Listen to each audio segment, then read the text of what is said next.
Tata Motors एक ऐसी company जिसने पिछले एक साल के अंदर अपने इन्वेस्टर्स को 274% का रिटर्न बना के दिया है। ये कंपनी इंडिया की सेकंड लार्जेस्ट ऑटो कंपनी है। इसके अलावा अगर आप फोर व्हीलर्स की बात करें इलेक्ट्रिक व्हीकल सेगमेंट के अंदर, तो यहाँ पे ये कंपनी सबसे बड़ी कंपनी है।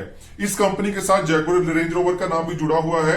इसके अलावा और कंपनी के क्या क्या बिजनेस है, कंपनी की फाइनेंशियल रिपोर्ट्स क्या बोलती हैं, कंपनी के बिजनेस ओवरव्यू क्या है, इन सब चीजों के बारे में आज हम डिस्कशन करेंगे इस वीडियो के अंदर। यानी कि हम करेंगे end to end fundamental analysis.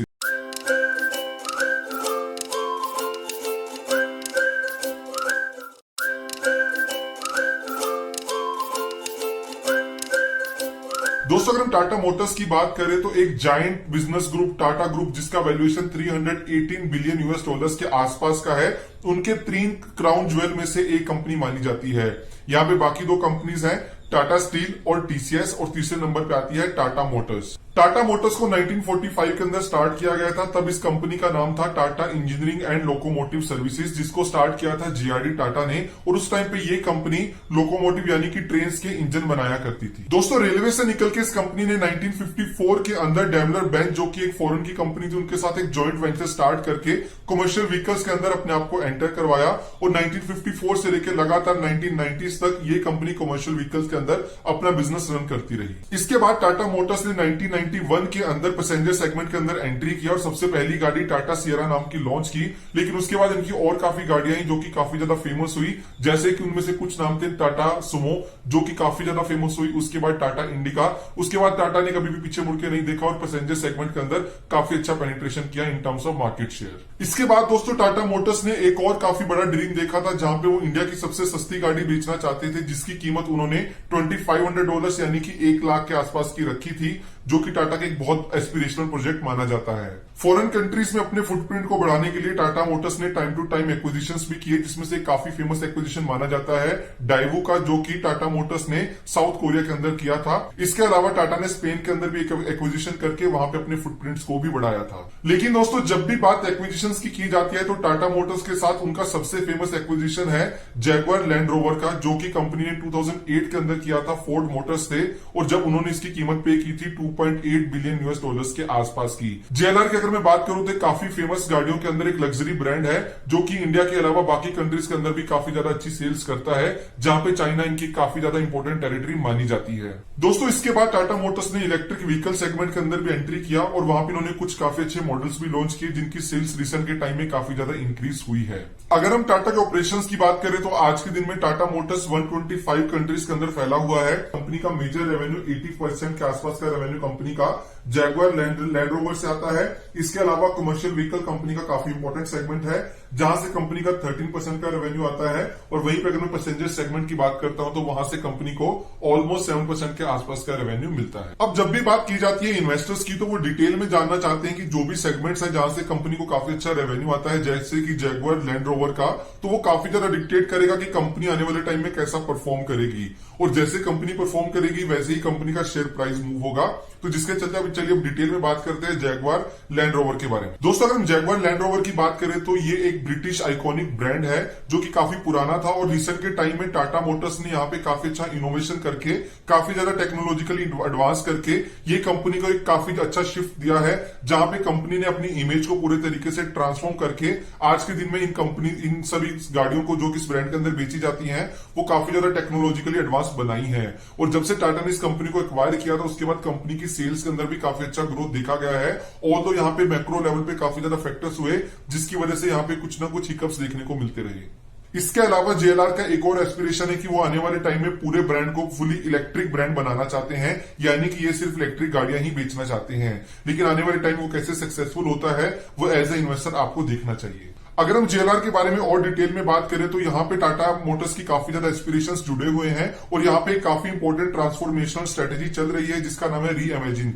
यानी कि कंपनी पूरे तरीके से इस ब्रांड को री इमेजिन करना चाहती है, जहां पे इसकी पोजीशनिंग को, कंपनी की टेक्नोलॉजी को पूरे तरीके से कंपनी चेंज करना चाहती है और अपनी पोजीशनिंग को, अगर लग्जरी मार्केट की बात की जाए, वहां पे अलग तरीके से पोजीशन करना चाहती है। कुछ स्पेसिफिक फोकस एरियाज हैं जहां पे कंपनी अभी फोकस कर रही है, जैसे कि brands, products, architecture and power train. इसके अलावा कोलैबोरेशन, फुटप्रिंट और रीफोकस। तो इन सब सारी चीजों से आपको देखने को मिलेगा कि कंपनी का जो पूरी स्ट्रेटेजी है जेएलआर को लेके, यहाँ पे कंपनी काफी ज्यादा सीरियस दिखती है और आने वाले टाइम में एक अलग तरीके से अपने आप को पोजीशन करके अपने मार्केट शेयर को बढ़ाना चाहती है। दोस्तों जेएलआर के बाद अब जल्दी से बात करते हैं कमर्शियल व्हीकल्स के बारे में। ये सेगमेंट भी कंपनी के लिए बहुत ज्यादा इंपॉर्टेंट है क्योंकि इस सेगमेंट से कंपनी को 13% के आसपास का रेवेन्यू मिलता है। अगर हम कमर्शियल व्हीकल मार्केट की बात करें तो वहां पे टाटा मोटर्स एक तरीके का अनडिस्प्यूटेड लीडर है।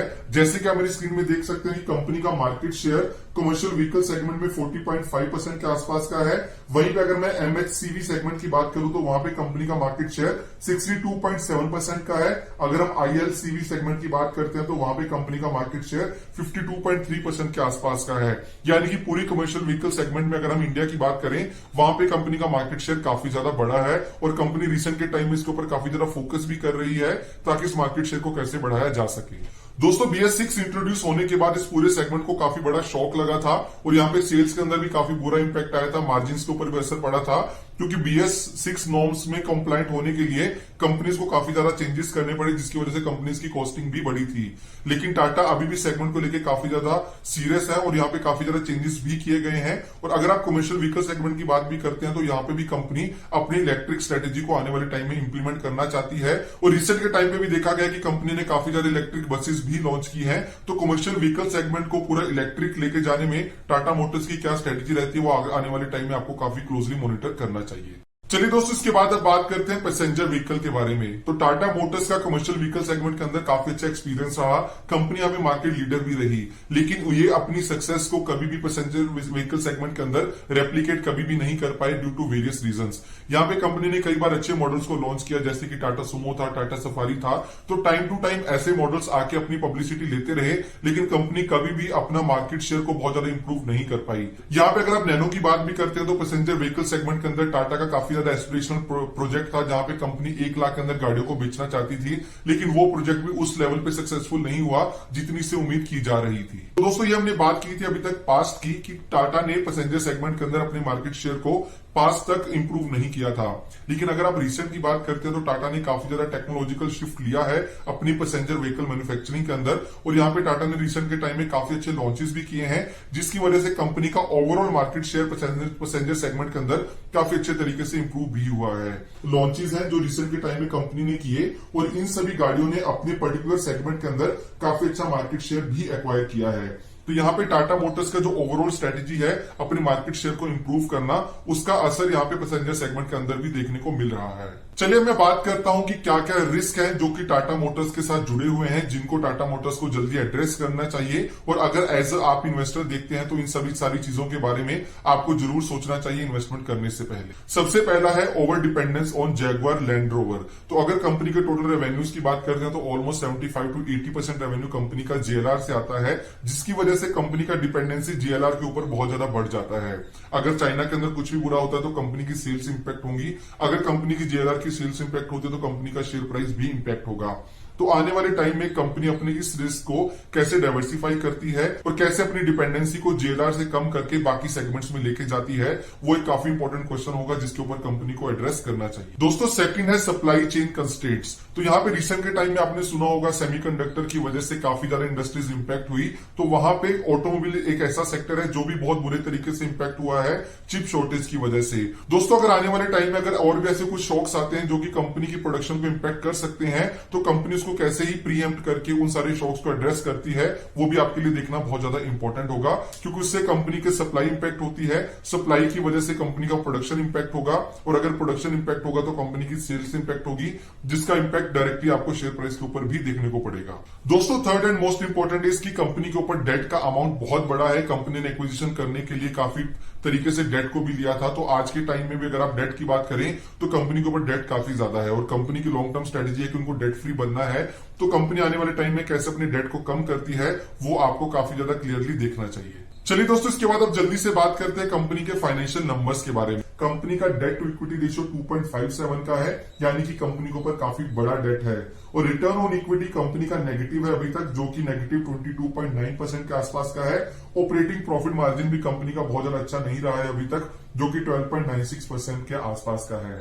पिछले 5 साल में कंपनी का सेल्स ऑलमोस्ट कांस्टेंट रहा है, बल्कि यहाँ पे आपको नेगेटिव हिट ही देखने को मिलेगा 1.76% का, और पिछले एक साल के अंदर कंपनी ने अपने इन्वेस्टर्स को 271% के आसपास का रिटर्न बना के दिया है। फाइनेंशियल नंबर्स के बारे में बात करने के बाद अब मैं वीडियो को एंड करने से पहले आपको बताना चाहूंगा कि 2-3 फैक्टर्स हैं अगर आप यहाँ पे इन्वेस्टमेंट करना चाहते हैं, आपने किया हुआ है, जिनके बारे में आपको काफी क्लियरली देखना चाहिए। सबसे पहला जो डेट के बारे में हमने बात किया, सेकंड इलेक्ट्रिक व्हीकल स्ट्रेटेजी आने वाले टाइम में कंपनी के लिए बहुत ज्यादा इंपॉर्टेंट है, तो कैसे अपनी इलेक्ट्रिक व्हीकल स्ट्रेटेजी को कंपनी इंप्लीमेंट करती है और कैसे अपने मार्केट शेयर को यहाँ पे आने वाले टाइम में ग्रो करती है, वो आपको काफी क्लियरली देखना चाहिए।